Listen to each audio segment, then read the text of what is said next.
Good evening, everyone, and welcome to this month's hearing of the Tuscaloosa Historic Preservation Commission. I'm Kathy Pagani. I chair the commission. Today's date is August 14th, 2024, and the time is 5:00 p.m. I would like to invite my fellow commission members to introduce themselves to you, beginning on my right, please. Mary Harmon Young. Matt McCool. Jordan Morris. Wayne Yarbrough. Sally Davis. Thank you very much. And joining us from city staff this evening, we have Mr. Hudson Cheshire, who is the Assistant City Attorney, Ms. Emily Hayes, Associate Director of Planning, Mr. Jonathan Bowen, Neighborhood Resources Coordinator, Ms. Leota Coyne, Planner, and we have Mr. Kevin Jones providing audiovisual support for us this evening. Before we get started in hearing our applications, I'd like to go over the purpose and the procedures for tonight's hearing. The general purpose of the Tuscaloosa Historic Preservation Commission is that we serve to preserve and protect the buildings, sites, and structures of historic significance in Tuscaloosa's historic neighborhoods. We are governed by Chapter 20, Article 2 of the Code of Tuscaloosa, which includes design guidelines that are posted on the city's website. These design decisions are based on these design guidelines and do not consider use or occupancy. We do consider such factors as architectural style, appropriateness of materials, and how the structure relates to other structures in the immediate neighborhood in determining the appropriateness of the application. An approval of an application requires 5 affirmative votes. If the certificate is approved, there is a final inspection by city staff of these applications to ensure compliance with what was approved by the commission. This is a public hearing. It is televised live on local cable, streamed online through Facebook, and is being recorded to be posted on the city's website. We ask proper decorum, civility, and respect for others at all times. Prior to this meeting, notice was sent to adjacent property owners, and the public has been notified of the applications to be presented tonight. This hearing is a chance for the applicant to present his or her case, for the public to make their views known about the project, and for commission members to gather relevant facts about the application before making its decision. City staff will introduce the application. The applicant will then have a chance to make any comments. The commissioners will then have an opportunity to ask the applicant questions about the case. I will then open the hearing to public comment. At the close of public comment, the commission will then discuss the matter and vote on the application. Any person wishing to speak on behalf of another person, group, or entity shall provide written authorization to the chairperson from that person, group, or entity being represented. Immediate family members, and we define that as a spouse, a parent, or a child, do not have to provide such written authorization when speaking on behalf of another immediate family member. And we ask that you leave the signs in the yard. City staff will be out in the next few days to pick them up. All right, commission members, you've had a chance to review tonight's agenda items. Do any of the members have a conflict of interest as defined by Section 6 of the commission bylaws with any of these items? I do with case HPC 4024. Thank you very much. And let me ask city staff, has proper notification been provided for each of the agenda items? Yes, it has. Thank you very much. Well, let's begin with our first case.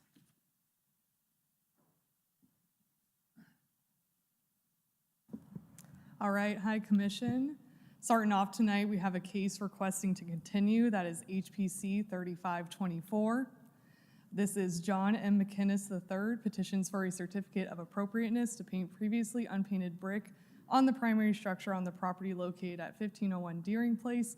This is the Deering Place Historic District, Council District 4, and we have the applicant here to request that continuance.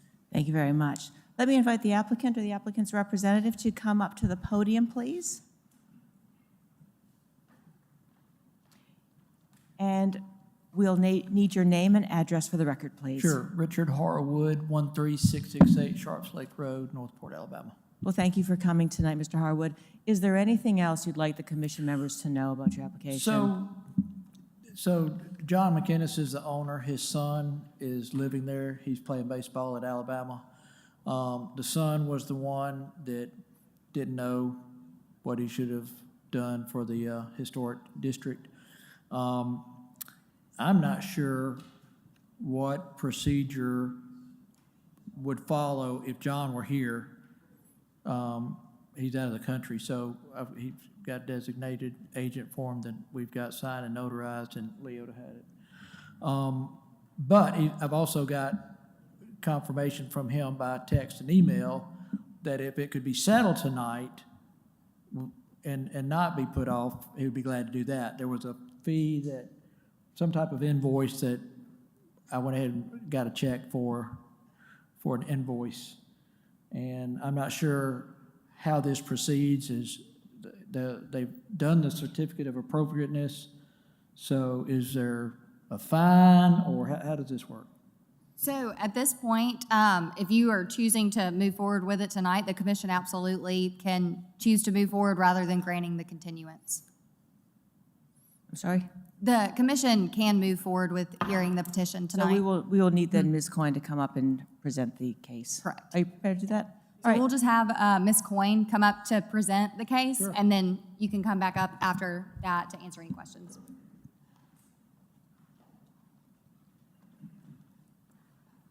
All right, I will start with the legal notice again. So tonight you'll be hearing HPC 3524, John McInnes III petitions for a certificate of appropriateness to paint previously unpainted brick on the primary structure on the property located at 1501 Deering Place. This is the Deering Place Historic District, Council District 4. Here is a map view of the property from above. Here is a vicinity map showing where it's situated in the surrounding neighborhoods. Here's an image of the primary structure on the property to the west, to the east, and to the north. The proposal, the petitioner is asking to paint previously unpainted brick on the primary structure.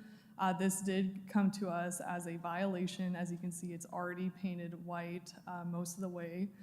Here's the side-by-side showing that white paint now versus the brick that was previously unpainted. Here's just a close-up shot of that painted brick. Another image is showing that brick close up and showing where that project was stopped, where that red brick is still showing through. Material for this is paint, and here are our applicable design guidelines for painting a previously unpainted brick. Any questions? Any questions for city staff? Thank you so much, Ms. Coyne. Let me invite Mr. Harwood to come back to the podium, please. And let the record show, too, that Mr. Cox is in attendance now.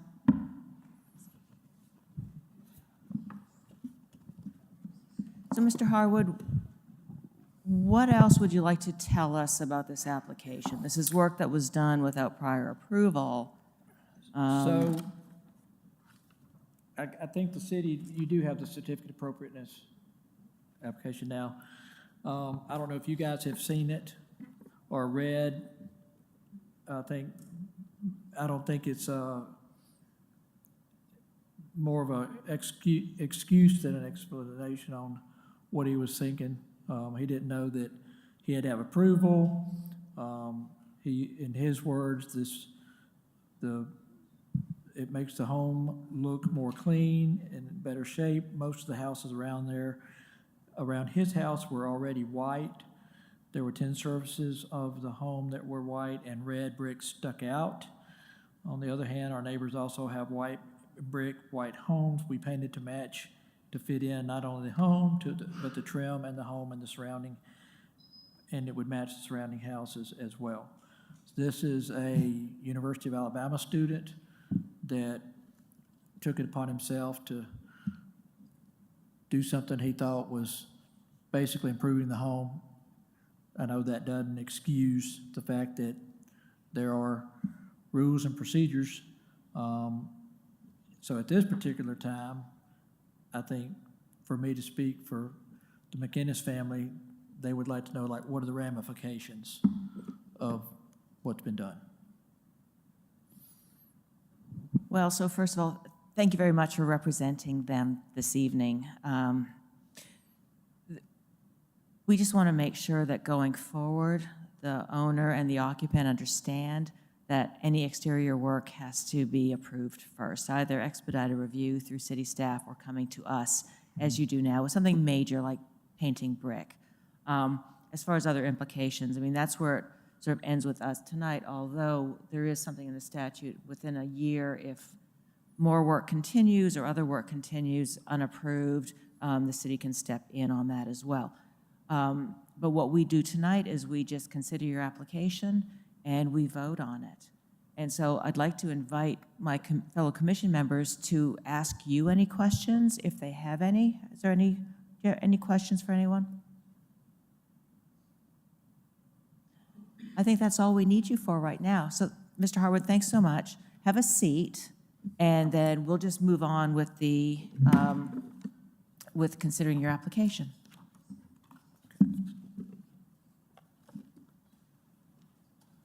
Let me open the floor to public comment. Is anyone here present to speak in support of or opposition to this application? I'll close the floor to public comment and open the floor to discussion by commission members. If we can look at the house again, and then let's look at the adjacent properties. The comment did come up that there are other properties there that have been painted. And you can see in this slide on either side, there's we've got painted brick on the right side for sure.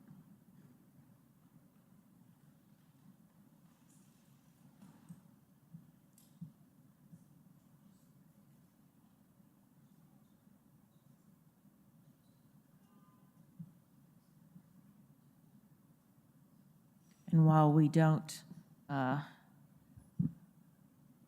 like the fact that work was done without prior approval, that has been dealt with, and here we are to consider the application.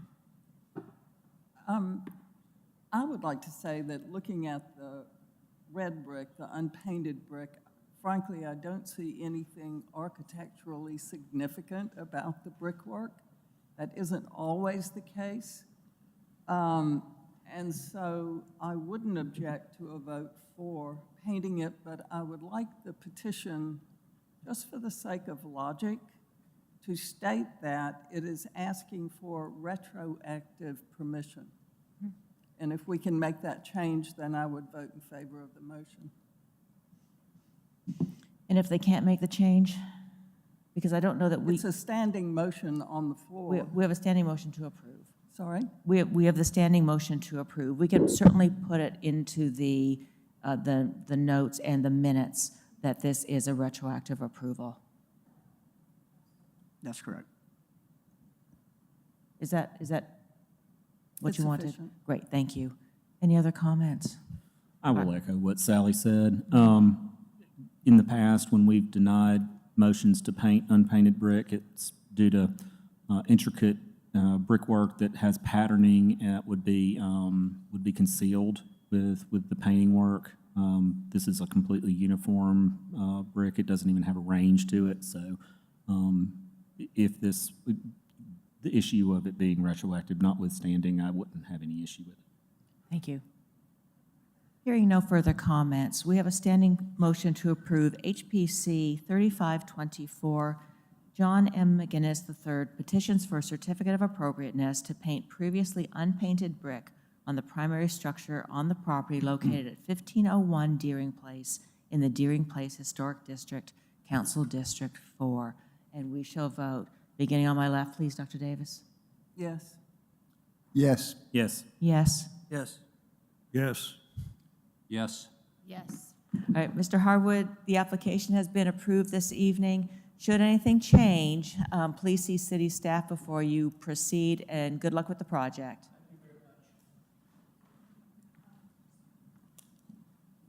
All right, Commission, next up we have HPC 3624, Ken Horton petitions for a certificate of appropriateness for a material change to the roof on the primary structure on the property located at 1029 Myrtlewood Drive.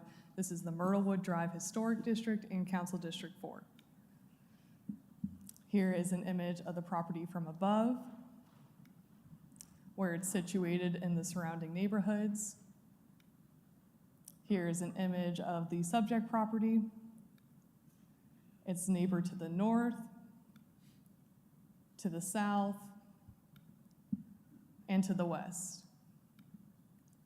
Getting into the proposal, the petitioner is asking to change the roofing material on the primary structure. It's currently a dimensional asphalt shingle, and they're asking to change it to imitation slate. There will be also new copper accents added. There's no changes proposed to the design size of the existing roof. Here again is an image of the subject property. Here's an image just showing you kind of the shape of the roof. Again, there's no changes to the design or size of that roof. Here's a close-up of the existing shingles and another close-up of those existing shingles. Here is the proposed material and the proposed layout of the imitation slate shingle.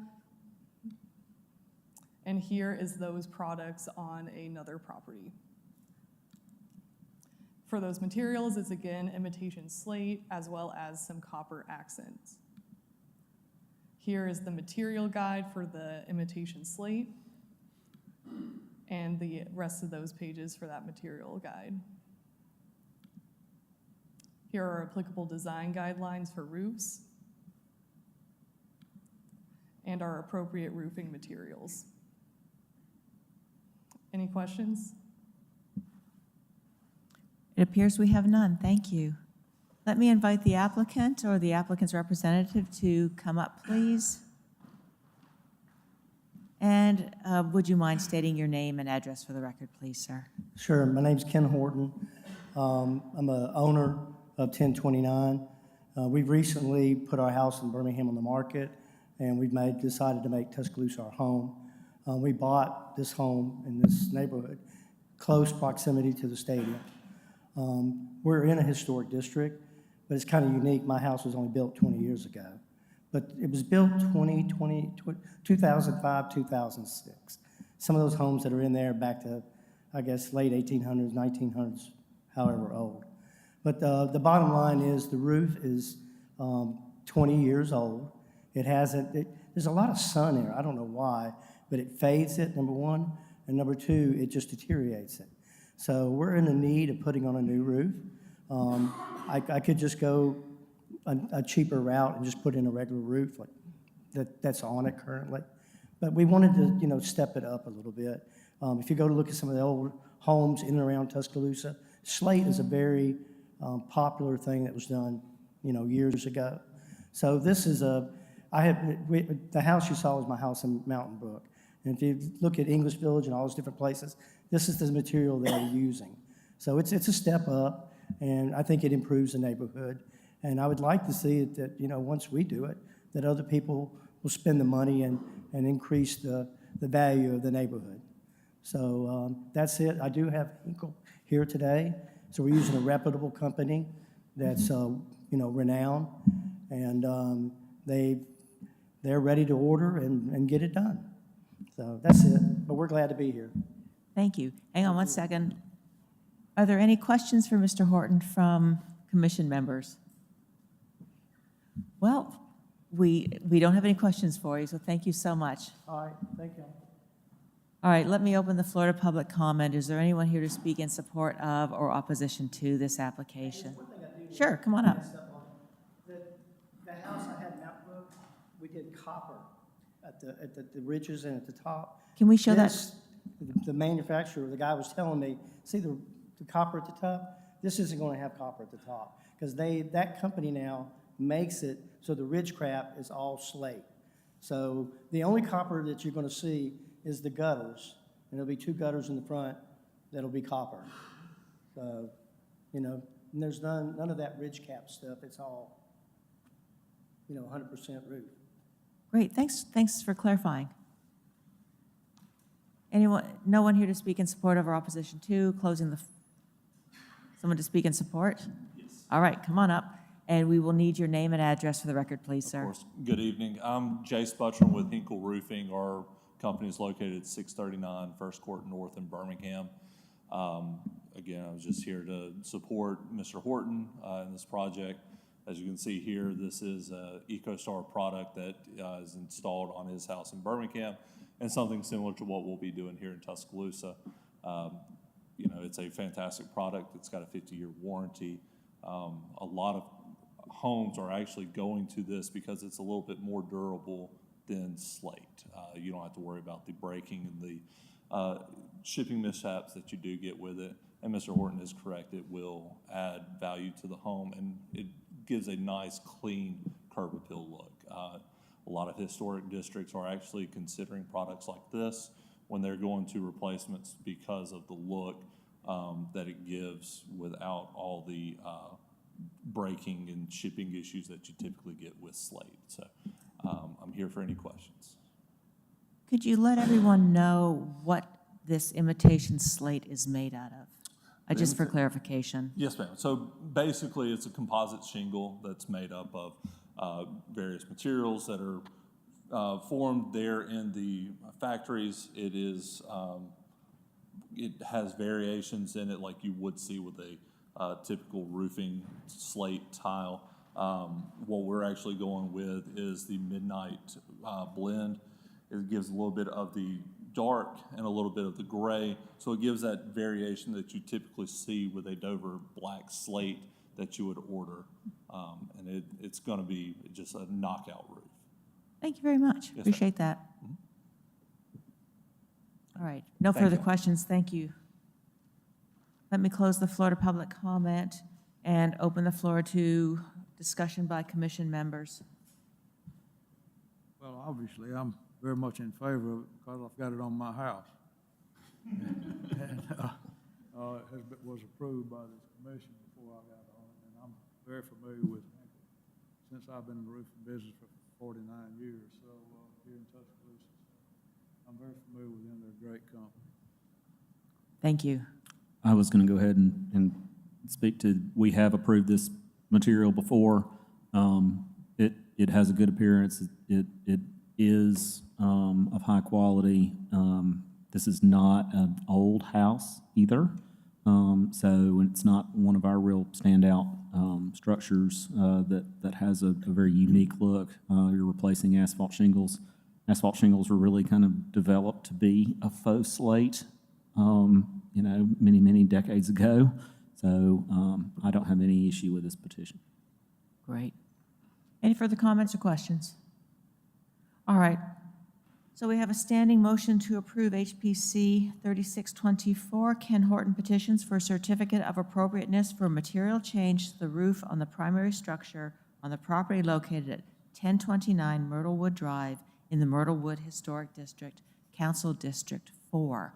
We shall vote, beginning on my right, please. Yes. Yes. Yes. Yes. Yes. Yes. Yes. Yes. Mr. Horton, your application has been approved this evening. Good luck with your project. Should anything else change, see city staff before you move forward with it, and good luck with that. It's going to look really nice.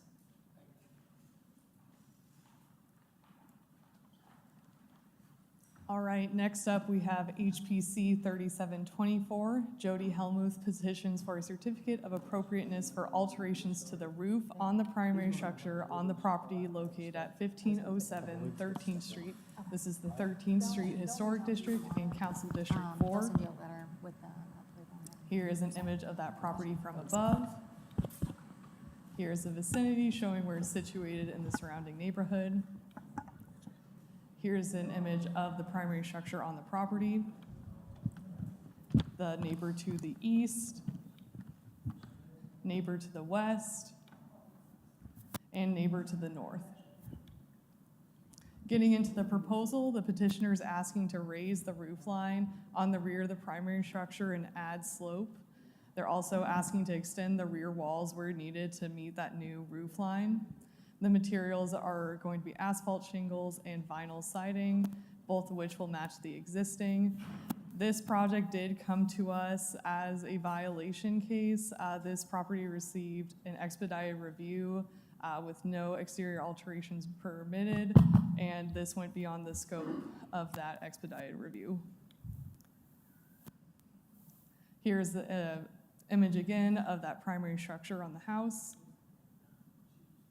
Here is the drawings the applicant submitted of the existing versus proposed roof line, and another angle of that existing versus proposed roof line. Here's some images showing that change between the existing on the left and the proposed on the right. Here's a close-up showing that new roof line that's proposed. And just a few more angles showing that new roof line. Getting into the materials, again, asphalt shingles and vinyl siding, both of which match the existing. Here's a detailed materials list for the project. And here are applicable design guidelines on roofs and roofing materials. So just to be clear, the picture that was labeled existing actually no longer exists. That's correct. All right. And then you mentioned expedited review, and just to be clear, what was approved were interior changes, and it was made clear to the applicant that exterior changes were not part of your expedited review, correct? Mr. Bowen, could you confirm that expedited review? That's correct. So they submitted an expedited review along with a building permit for interior alterations and some minor changes to the exterior in terms of swapping out the siding material, but no material change, no design change. Those were left out of the expedited review. So that's why when we got the call from our building department, we went out there here before you today. Thank you very much. Any questions for Ms. Coyne? Thank you so much. And let the record show that Dr. Nelson has joined the hearing. Let me invite the applicant or the applicant's representative to come up, please. And would you mind stating your name and address for the record, please? My name is Jody Helmuth, 1507 13th Street. So, Ms. Helmuth, how did this project end up happening without getting approval? So we went to this, I have a very unique back bathroom in the back of the house, and there was so much rain this year that inside of the ceiling started to bubble, and it was, I short-term rental this place, and so it was a bit of a safety hazard. So we went in and we took out the ceiling, and when we took out the ceiling, how they put that roof together, they might have made a porch into a bathroom at one time. I don't really know what happened, but when we put this, took out the ceiling, we noticed that there was wood rot, and the way they had built it was, I have pictures of that too, just, it was rotting, and just the boards were not lining up. And so, like I said, there was a lot of rain coming in, so we had to do something like right then, because we had ripped the ceiling out and all this stuff. And so we lifted it and angled it just a bit to match the house. But really, as it was a safety hazard to anybody living in it or any guests that would have been in there. But we really didn't know that we were going to need to do anything to the roof or the outside exterior. We were just trying to do the inside and just kind of raise the ceiling to meet the height of the roof. But when we got in there, the boards, everything was kind of rotted. Okay, I understand. And we now know going forward, any exterior changes, you need to just run it past city staff first, and they decide whether it's expedited review or whether it comes to us. Yeah. Okay. Do we have any questions for Ms. Helmuth? Well, it appears we have. So you want to show, the proposed side too, you see, like I mentioned, it was a porch. And so when you came in, your head would almost touch the ceiling. And so when we took the ceiling out and it was all rotted, we just kind of matched it with the roof line of the house. That's how come we raised it a bit and back. Thank you. Any questions for the applicant? All right, well, have a seat. Thank you so much. Let me open the floor to public comment. Is there anyone here to speak in support of or opposition to the application? And I'll need your name and address, please. My name is Alice Maxwell. I'm a realtor with Keller Williams. And the sellers asked me to sell this property, and I felt like it became a safety hazard, and that's probably how this process started. So I recommended that they do some renovations, you know, to eventually sell this property. Thank you. Thank you. Seeing no further public comment, let me close the floor to public comment and open the floor to, oh, I'm sorry. Please come up and state your name and address for the record, please, sir. Dakota Simpson. And my address is 830 63rd Avenue, Tuscaloosa. So I'm the contractor for this job. When it was brought to my attention, it was basically the roof was low. The inside roof was 5 foot and like 3 inches. It was added on to an existing porch. So the existing goal to this before, like with the permit, that's what started. When it all was noticed, we knew one of the caps up top was leaking. So the initial goal was to figure out where it's leaking, pull the ceiling, and find this. So when we get up there, the center buckles. So then we go under and pour the ceiling, and it was just pieced together with like 1x and half cut 2x4s. Like it was a disaster. So that was about the time all the rain was blowing. So this was like on a Friday, and the biggest thing was we've got to try to save the house and the bathroom from getting all this water damage that's about to happen. So that's kind of why it went from caving in off to the proposed. There was just, we was trying to just save any more damage from all the rain coming in.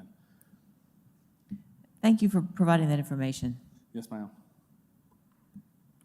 All right, we have no further public comment. I'll close the floor to public comment now and open the floor to comments by and discussion by commission members.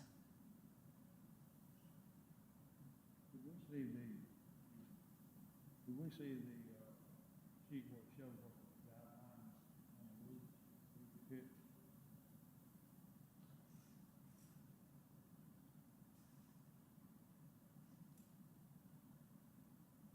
I see that it says preserve the original pitch and overlay, and that's not quite the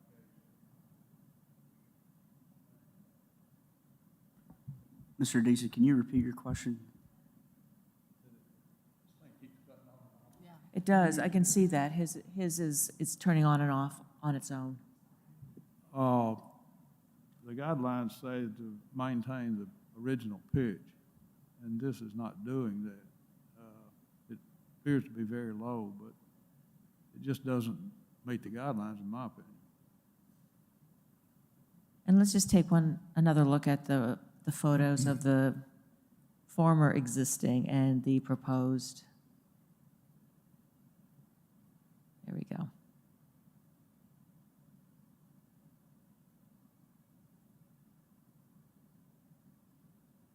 Further discussion on that? Any response to Mr. Deason's comments or thoughts? It looks to me like, and I think the petitioner may have said this, that it's probably an enclosed porch at the outset. I don't know that roof line maybe was even there when the house was constructed. Certainly the proposed pitch of the roof as it has been now mostly built is shallower than the main pitches on the house, though it is also on the rear of the structure. We do tend to let people make some alterations to the rear, particularly for for their convenience and the livability of the structure. So it's not a huge deal to me. I appreciate that we have some context for how this occurred without it being approved. Not good, but kind of understand how you got up in there. One thing led to another. So that's my thoughts. Further discussion, further comments? All right. I would agree with Mr. Cox that it was almost certainly not original to the structure. The way that it was installed was not of the highest quality originally. And I do appreciate the context of kind of how we got here in order to prevent further damage. It certainly beats a blue tarp thrown over it. So we have a standing motion to approve HPC 3724, Jody Helmuth petitions for certificate of appropriateness for the alterations to the roof on the primary structure on the property located at 1507 13th Street in the 13th Street Historic District, Council District 4. We shall vote. Let's begin on my left, please. Yes. Yes. Yes. Yes. Yes. Yes. Yes. Yes. Yes. So, Ms. Helmuth, your application has been approved this evening. Good luck with that project. Should anything else come up, please see city staff before you proceed. And again, good luck with the project.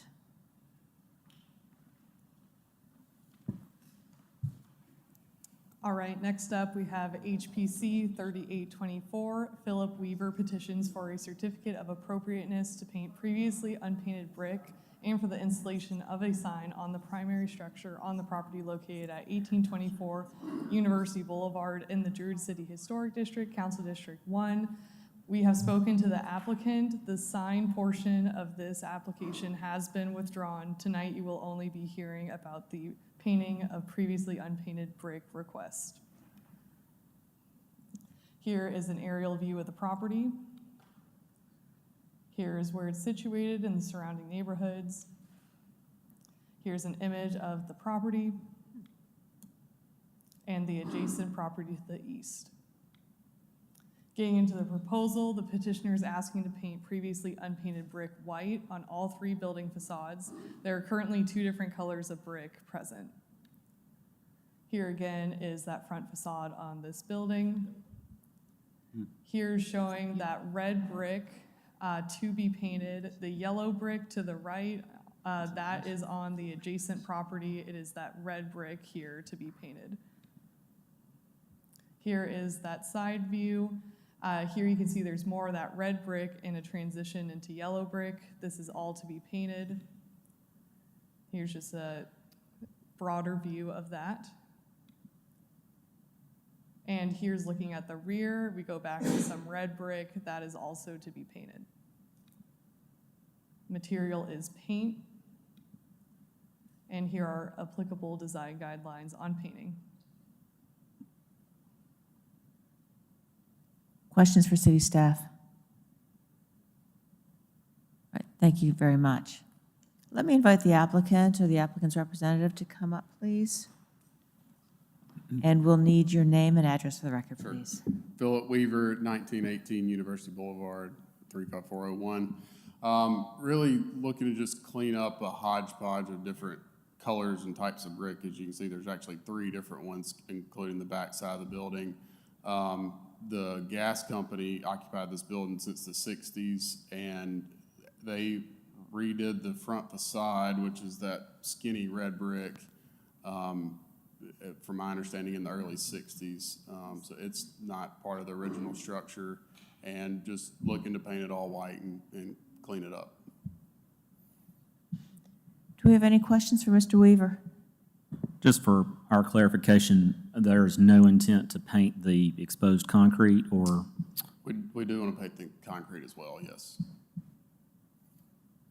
That's not, we're not asking about that tonight. No, and I don't think that's something that has to be. That's correct. So they reached out to city staff to get approval to paint the concrete. So that is part of the petition? They have approval already to paint the concrete. Why don't you? The guidelines reference brick specifically. And that concrete is such an important element of the style of this building, that sort of brutalist style, that I don't know that I would have approved painting the concrete. It's not the first time I disagree with the guidelines and the way they're written. So,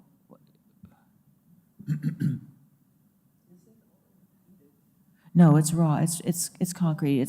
We'll call it raw concrete, right? But it's I think very sort of a good representation of that brutalist style that we see in the 50s and into the early 60s. We don't have a lot of that in town. And like all the elements there, a really important part of that is the concrete is unpainted. And I don't want to go off into some, other direction here tonight, but I did not know that the concrete, that to me seems like it would have come to us.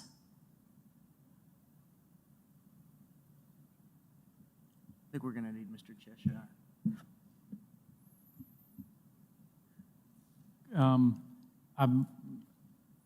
Let me pull up that code section, if y'all will bear with me for a minute, thanks. Sure. In the meantime, Mr. Weaver, is there anything else you want to add about the brick? About painting the brick, painting it white, and, No, other than it keeps with some neighboring properties. You got the ST Bond building, now Duke's, Exit Realty, a couple doors down. I had reached out to find out if we had to have approval to paint the concrete. Did my tenant get? That's correct. She reached out to city staff. Okay. Okay. and sorry, we can work it out either. Can they throw the guideline up there? Is it possible to get on the screen? Or for me I to think see? they can throw it up there, put it up there for us. Yeah. What was it? Can you repeat that? I didn't. About painted surfaces. Yes. Can you put it up on the screen? Can you put it up on the screen?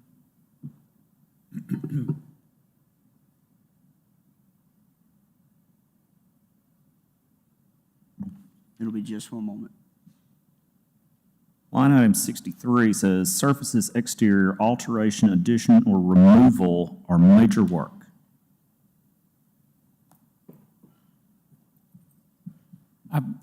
The only thing I'll point out is that the only thing on the agenda for the commission tonight is the brick. So how this other issue gets resolved is not on the agenda before the commission tonight.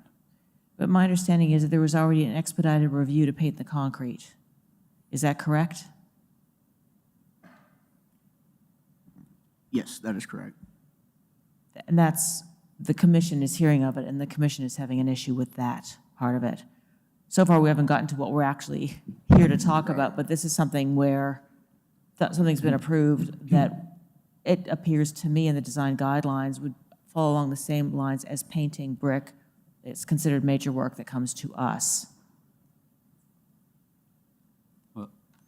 The question is, the expedited review approval, is that part of the list that we're going to vote on later? We don't vote on that list. It's done. They're just informational. So just for those here present. I thought we approved them at the end. It's just informational. It's just Yeah. So city staff will often do, just for those of you here in attendance, can approve certain things like changing, somebody needs to replace their roof. They do asphalt shingles, replacing asphalt shingles. That's fine. That's called an expedited review. It doesn't come to us. Other work, like painting brick, like we saw in the previous application, does come to us. And in this application, painting the brick does come to us. The question has arisen now is that we've learned that there's been an expedited review on painting the concrete. And what I'm wondering, as we tease the issues out in this one, is we can move along and talk about painting that brick this evening, but I would like to ask city staff if we can put a hold on that approval for painting the Yes, concrete. Commission, quick correction, that expedited review has not been approved yet, so there is no approval to paint that front exterior concrete. All right, thank you very much. So we're going to not talk about the concrete tonight, but we'll talk about the brick that you have in the application for this evening. Okay. All right. It was probably coming, but I didn't submit that request. I think my tenant got in touch with the city about our signage, trying to figure that out. That's all right. It is something we'd probably like to do, but we're just here for the brick. I appreciate that. Okay. Thank you so much. Do we have any other questions for Mr. Weaver? All right. Well, thanks so much. Let me open the floor to public comment. Is there anyone here to speak in support of or opposition to the application? Hearing none, I'll close the floor to public comment and open the floor to discussion by commission members. What are our thoughts on painting the brick? 3 different kinds of different eras. It certainly isn't uniform, to say the least. It's obvious that this building was reskinned on the street-facing sides. Over the course of its history, it's probably just a simple, almost warehouse box in originally, based on the back. The reason for the difference from the front to the side probably has to do with when those were done. They were probably done at 2 different times. I don't see anything that's particularly important about the difference between the two as far as color. None of it looks laid in an extra special pattern. Right, in terms of color of the brick, right? Because there's some patterning with the brick itself, but it has nothing to do with the color of the brick. I think it's an unusual dimension, which I think kind of goes with the 60s concrete. And the color scheme probably goes with that to an extent too. I don't know. On the one hand, it's like I do think the building is architecturally significant. I do think the brick has a claim to some architectural significance, but frankly, making it more uniform overall may be better or whatever overall for the building in the neighborhood. Well, I look at this building a lot, and I've come to sort of have a bit of affection for the color of the brick, mostly from familiarity with it. And I do agree with Mr. Cox that red brick there's a certain character to it. However, I also can appreciate rationale for painting it and some of the comments by other commission members on this. Any other thoughts, folks? No, we have a standing motion to approve. HPC 3824, Philip Weaver, petitions for a certificate of appropriateness to paint previously unpainted brick. And let me ask city staff, I do not mention the installation of the sign, even though that's in the application, okay. To paint previously unpainted brick on the primary structure on the property located at 1824 University Boulevard in the Druid City Historic District, Council District 1. We shall vote. Dr. Nelson.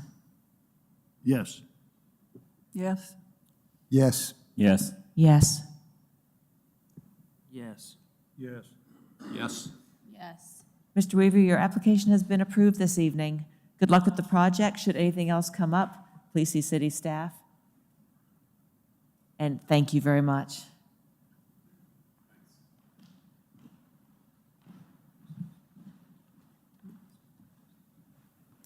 All right, next up, we have HPC 3924. Albert Gonzalez petitions for a certificate of appropriateness for exterior alterations to the accessory structure on the property located at 1305 Deering Place. This is the Deering Place Historic District and Council District 4. Here is an image of the property from above, where it's situated in the surrounding neighborhoods.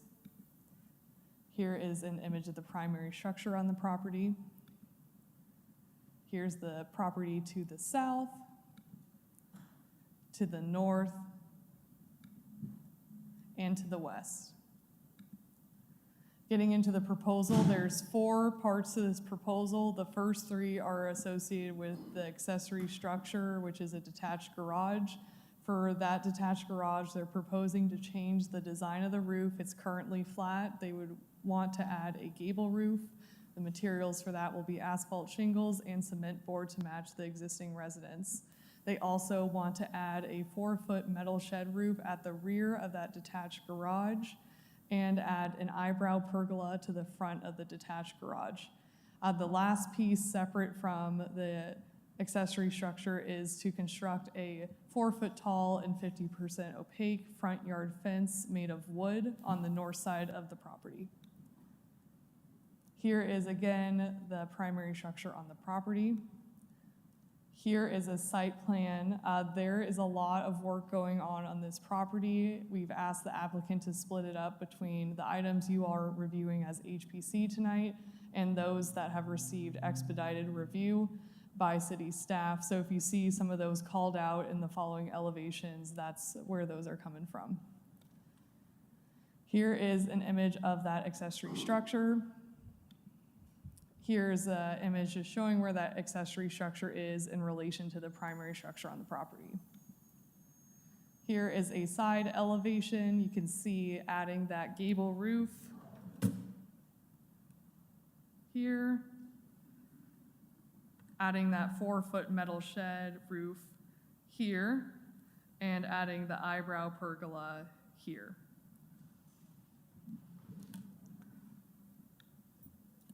Here is another elevation from the rear. You can see, again, that gable, the cement board siding, and that metal shed roof. Here are some renderings the applicant submitted. You can see that new gable roof and eyebrow pergola on the left, and on the right image, you can see that new metal shed roof. Moving into the next piece, that is the front yard fence. It's circled in the red box, rather, I should say a red box is drawn around it rather than circled. Here it is again. You can see it's wood, it's 50% opaque. The 6-foot tall standard wood fence you can see has been approved by staff, expedited. This is a rear yard fence. Here again is that front yard fence you are all considering tonight, only that piece circled in the red box. Getting into the materials again for the accessory structure, we have asphalt shingles, cement board siding, and that metal shed roof, and we also have a wood fence. Getting into our applicable design guidelines, here are those for our accessory structures, specifically detached garages. Our applicable design guidelines for roofs, materials for roofs, fences and walls, and materials for fences. Any questions? Yeah.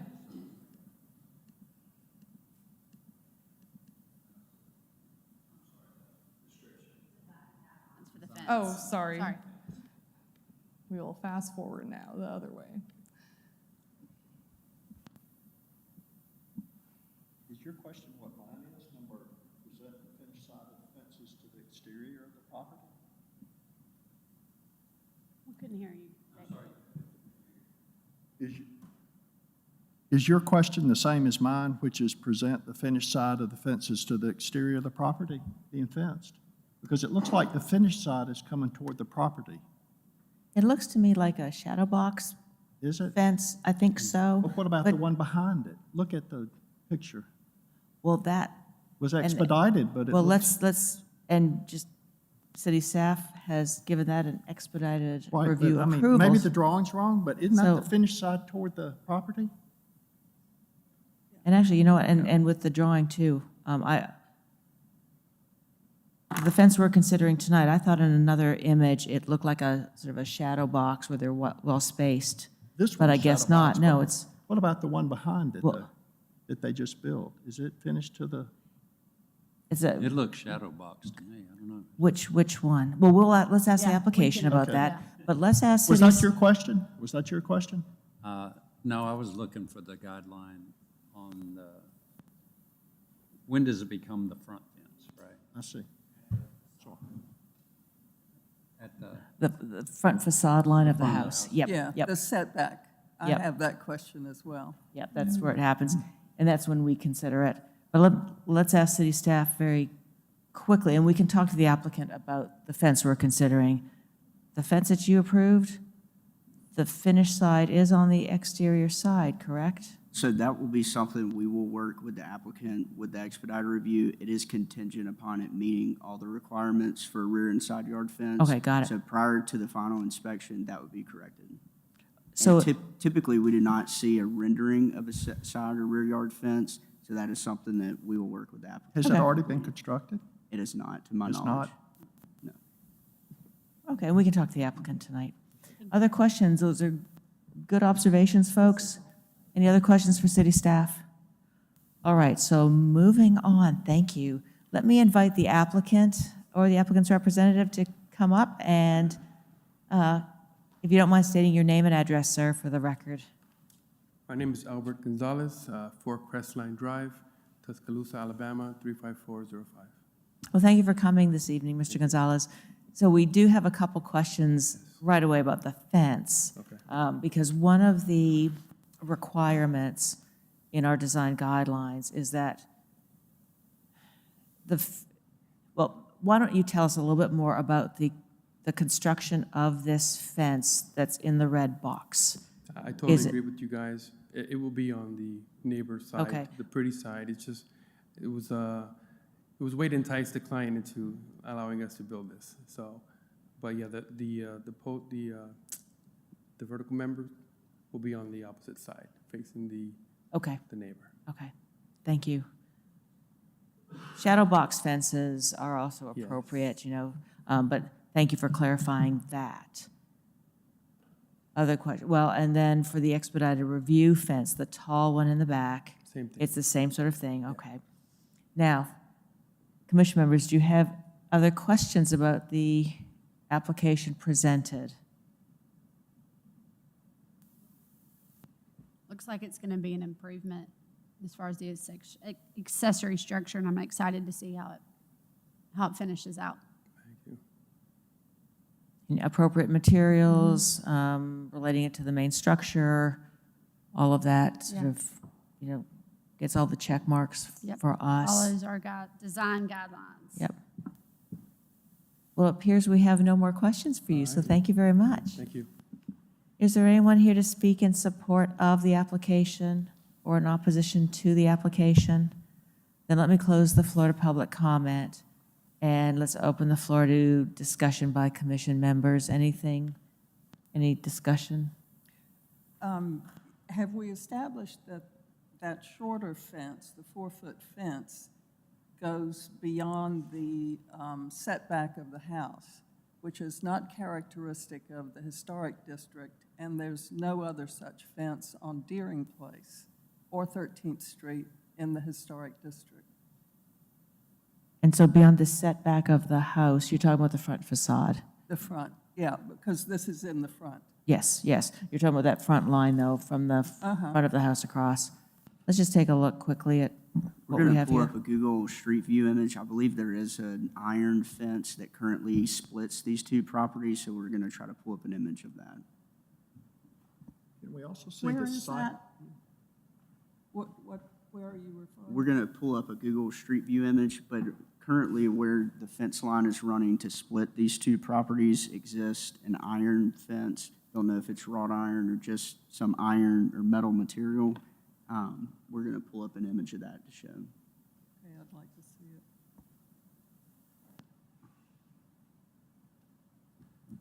Yeah, I do think we've had some concerns, particularly Deering, Alaka, 13th, where we have these sort of very uniform lots that are rectangles that come right out to the street. You know, there's some concern with fences breaking up that streetscape.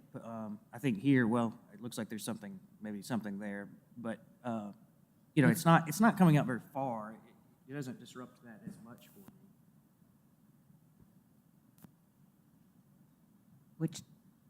What's existing? This existing thing goes right, seems to go to the street.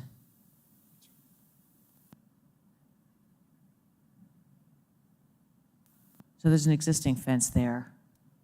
So on the basis of the wire fence, you're saying that it would be allowable as a wooden fence? I don't think we're going back like for like.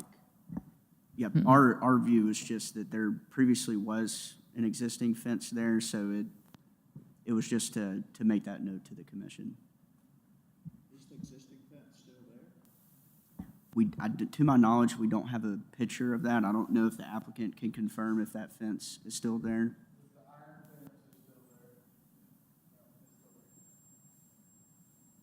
And so just for the record, Mr. Simpson had mentioned that that metal fence, that wire-ish iron fence is still there.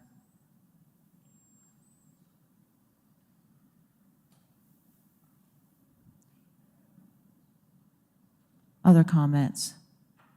And so city staff, just talking about how far back, or where that 4-foot fence starts, that is in line with the front facade of the house, correct?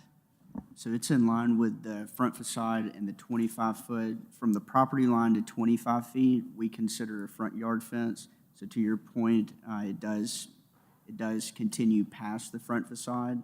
Where it stops is where it becomes a side rear yard fence, when it turns into a 6-foot privacy fence. And we can show a site plan to show exactly where the fence line is at. That would be great.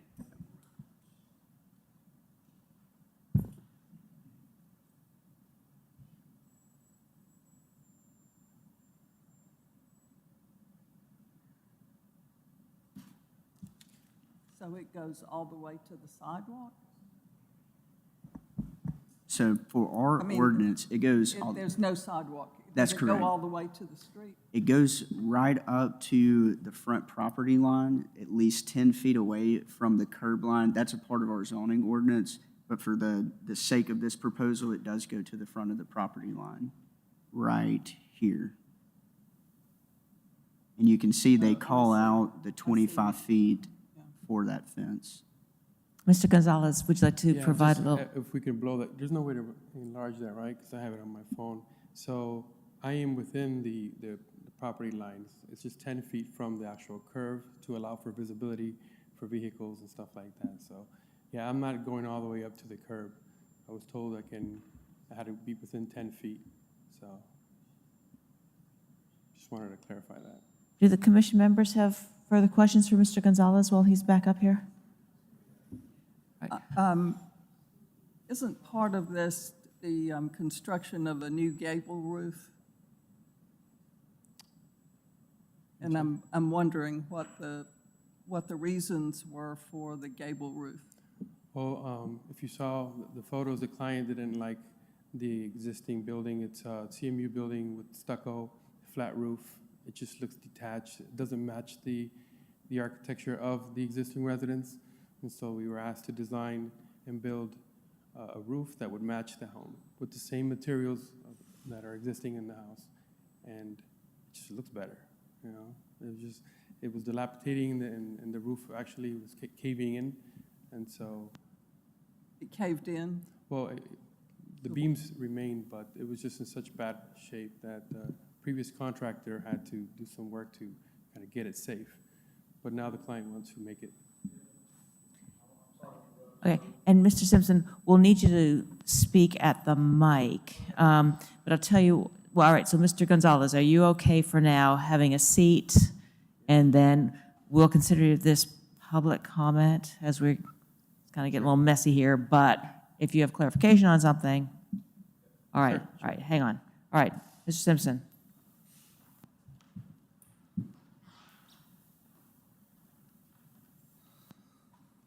So, I've been working on this garage. When they first got here, they wanted to, so it is, the inside of the garage is sheetrocked. It's a usable garage. It's leaking. So I pulled a permit to replace the shingles and any damaged rafters if needed. We pulled the plywood, the rafters was okay, so we re-shingled it because they was telling me downstairs, oh, we don't think we can do any exterior change. So I was like, okay, then we'll put shingles back. We've put the shingles back, and the way it sits inside the concrete block walls, there is about no way to seal that roof to them concrete walls without it still leaking. The roof was finished, new shingles up there, the big rainstorm come through, and it continued to leak. So that's when they're working on other parts. They've done the drawings with the gable there. So at this point, the only way to stop this thing from leaking is going to gable it. And it also, I guess the big picture is it matches the other gabled roofs in the area. Mm-hmm. I think every carport or building on the block is all gabled. This is the only flat roof that is still existing there. Thank you for that bit of information. Mm-hmm. All righty, so I'm going to close the floor to public comment. I'm not sure, is my mic, can you guys hear me okay? All right, let's close the floor to public comment and get back to discussion by commission members. other thoughts on this? So we've heard the rationale for going with the gabled roof, pitched roof there. We've talked about the fence. Personally, I think the gable roof is an improvement, right? It's, they tried to fix the existing flat roof, and they can be problematic. So I think the design will be an improvement for this property. And we did receive one, email in support of the application as well from a neighbor.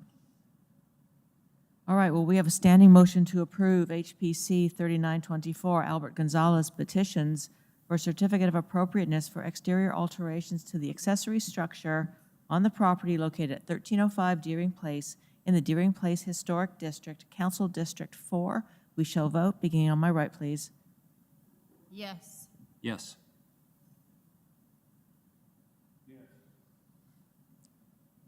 Yes. Yes. Yes. Yes. Yes. Yes. Mr. Gonzalez, your application has been approved. Good luck with that work. Should anything change, please see city staff before you move forward, and good luck with the project. And let's have the record show that Mr. Morris is recusing himself at this moment.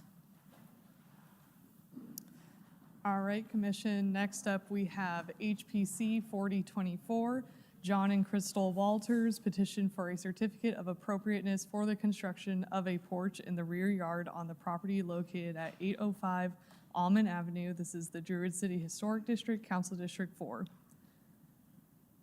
Here is an image of the property from above, where it's situated in the surrounding neighborhoods. Here is an image of the primary structure on the property to the south, and to the north. Looking at this proposal, the petitioner is asking to remove the existing wood porch at the rear of the yard. It's screen wrapped. They are proposing to construct a new porch that's going to be 13 by 15.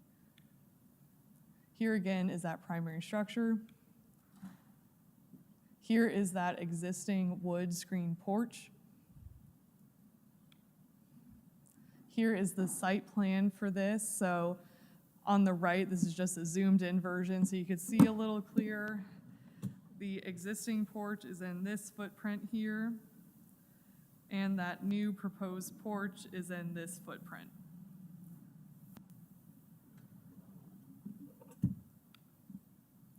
Here are some elevations showing the existing porch on the left and the proposed porch on the right.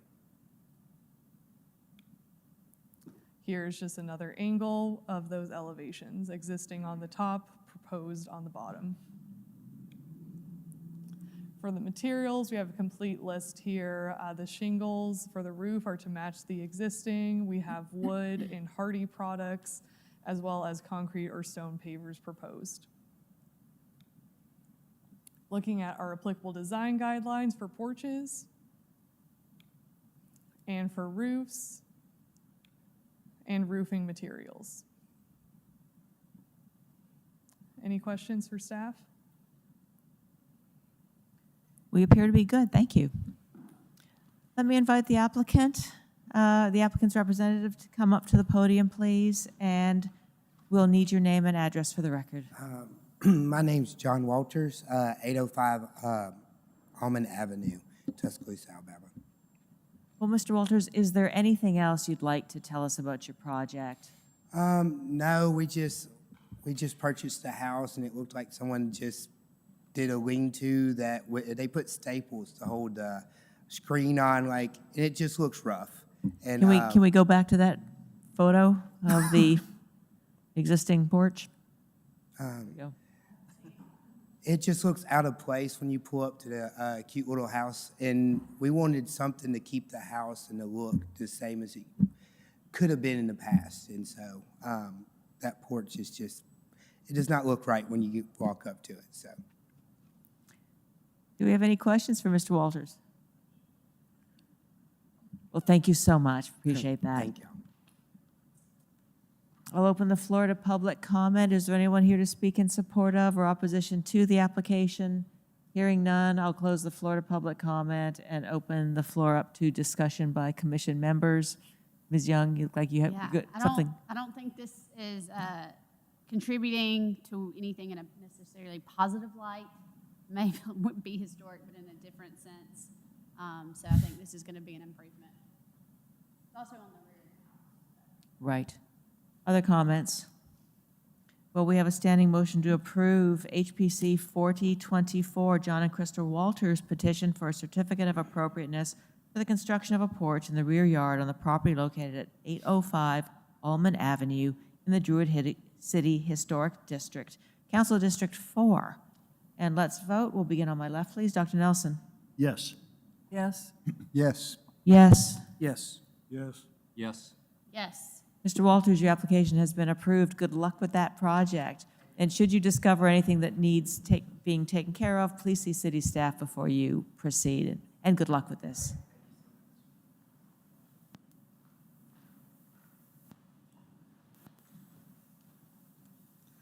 All right, last one for tonight. We have HPC 4124, Brooke Hamater petitions for a certificate of appropriateness for design change to the windows on the primary structure on the property located at 1027 Myrtlewood Drive. This is the Myrtlewood Drive Historic District and Council District 4.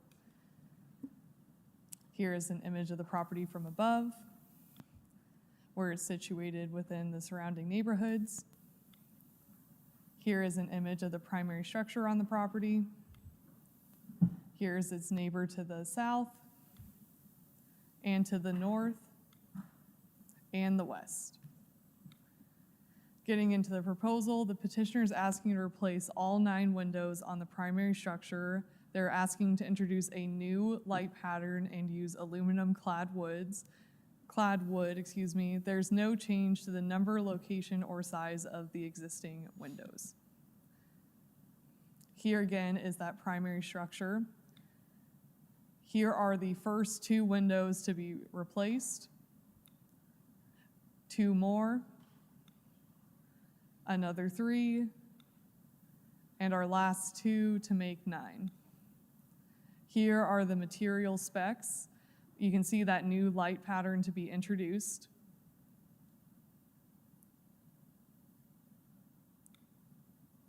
The material again will be aluminum clad wood. And here are our applicable design guidelines on windows and materials.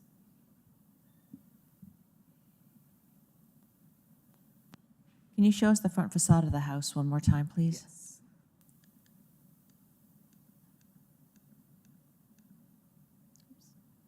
Thank you. And then can we do the adjacent structure on the, let's see, is it on the north? No. This one.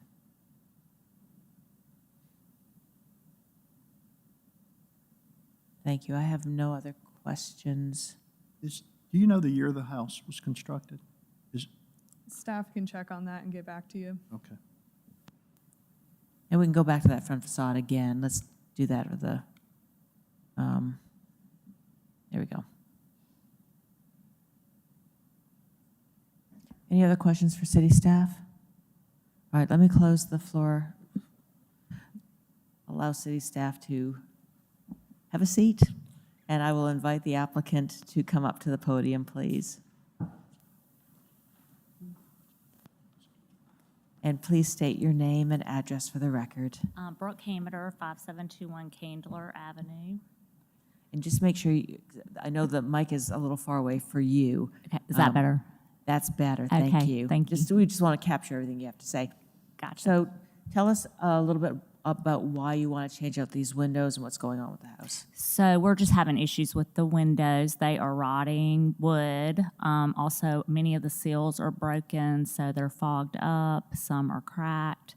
This house was built in 1991, so it's not an actual historic home. It's also the only house on the street that does not have grids on the windows.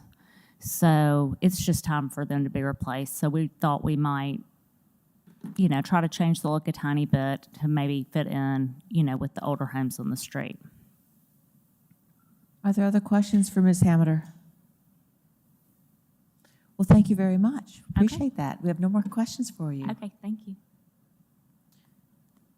Open the floor to public comment. Is there anyone here to speak in support of or opposition to this application? I will now close the floor to public comment, and we'll move on to discussion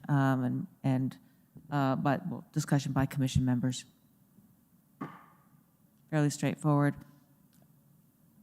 Given the context, particularly with Myrtlewood, with the older homes all having divided lights, and even the newer homes that would have been presented during the period of this commission having seen those cases, I would imagine that would have been a consideration and some commentary from the commission related to the context for the divided lights. So all of that being said, the age of the house and the context, I see no issue with this modification. I know it's not something that the commission takes lightly as far as changing light pattern, but I think that this is definitely a case where we can make that exception.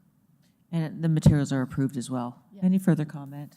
No, I agree. I think the divided pattern, and it works better with the front door, which is obviously at some point was probably approved to be changed out. So I think it's just a better move. So that sounds that we have a standing motion to approve HPC 4124, Brooke Hamiter petitions for a certificate of appropriateness for design change to the windows on the primary structure on the property located at 1027 Myrtlewood Drive in the Myrtlewood Historic District, Council District 4. Let us vote. Ms. Young? Yes. Yes. Yes. Yes. Yes. Yes. Yes. Yes. Yes. Ms. Hamiter, your application has been approved. Good luck with the project, and should anything change, please see city staff before you proceed. Thank you. All right, Commission, the only other order of business is that staff has approved 14 expedited review approvals since the previous HPC meeting. There is one other piece of other business I'd like to just bring to the table, and that is that it's Mr. Cox's last meeting or hearing with us, and I want the commission members to join me in thanking him for his service, his insights, comments, you know, bringing all sorts of things to light when we're having our discussions. And we just really want to thank you for being part of this it's been a while. We've been sitting side by side for quite a while now. And I just want to express our deep appreciation for everything you've done for us. Thank you. And for the city.